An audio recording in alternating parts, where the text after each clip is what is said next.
Going against the high and mighty has its own pitfalls. Our main YouTube channel, TFI Global, has been banned for a week. It could be banned forever.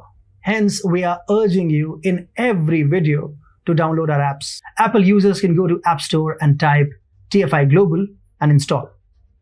Android users can go to the link in the description, download and install the APK. Don't get spooked by the security message. It's a standard Android feature. Yes, we have been banned on Google.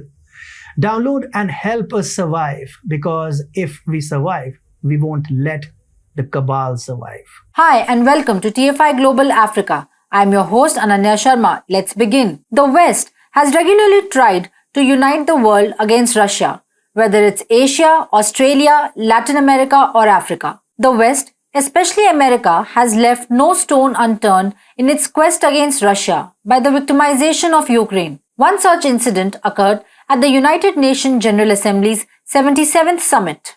Addressing the General Assembly on 21st September, US President Joe Biden tried to blame Russia squarely for the food crisis all around the world. But he largely failed to sway a continent which is bearing the brunt of Ukraine war-induced food shortage with no remedy in sight. Let me be perfectly clear about something. Our sanctions explicitly allow Russia the ability to export food and fertilizer. No limitations. Biden told the UN, it's Russia's war that is worsening food insecurity and only Russia can end it, he said.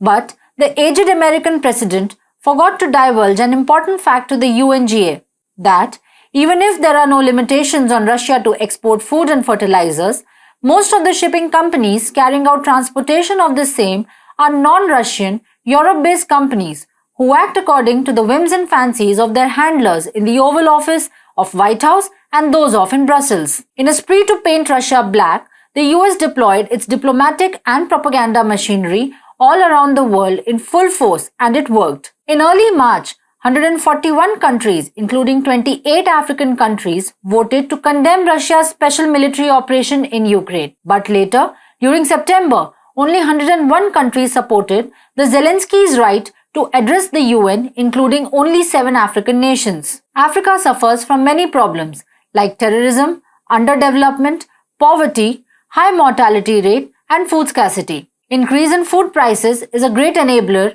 of food insecurity in Africa, which is already suffering from climate change and COVID-19. According to a report by AFD, out of 55 countries in Africa, 33 import 90% or more of their wheat for consumption. In the Maghreb region, situation is very critical, especially during festivals.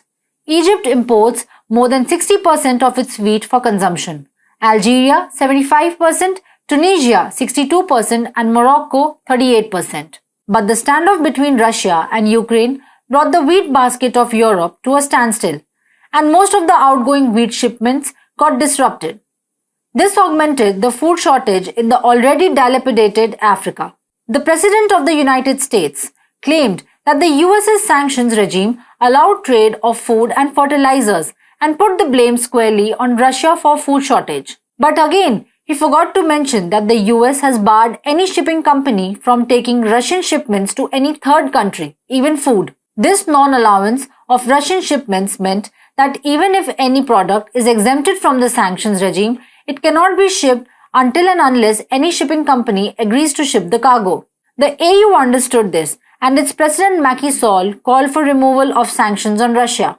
During a meeting in the city of Sochi, the Senegalese President Macky Sall stated, there are two main problems, food crisis and the sanctions. We must work together to solve these problems so that sanctions on food products are lifted. The picture was clear, and AU started calling out the West's hypocrisy on the sanctions regime. African nations know that this crisis is orchestrated solely for the purpose of creating panic in the countries, which in turn will pressurize Russia to end the conflict, and the US will succeed in its objectives.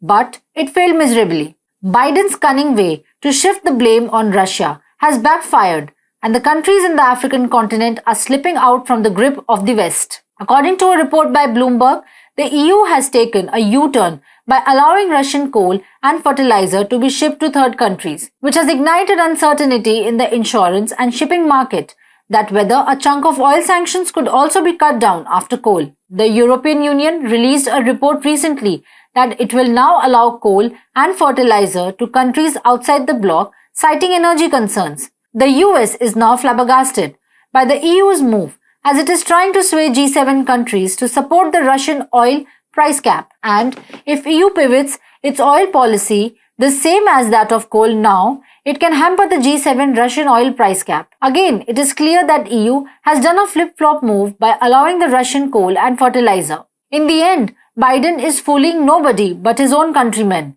Africa has realized that it is being used as a pawn in the larger geopolitical game, so it doesn't need to let itself be used as a pawn. Biden's statements will not only harm US's prospects but will also fuel anti-American sentiments in Africa.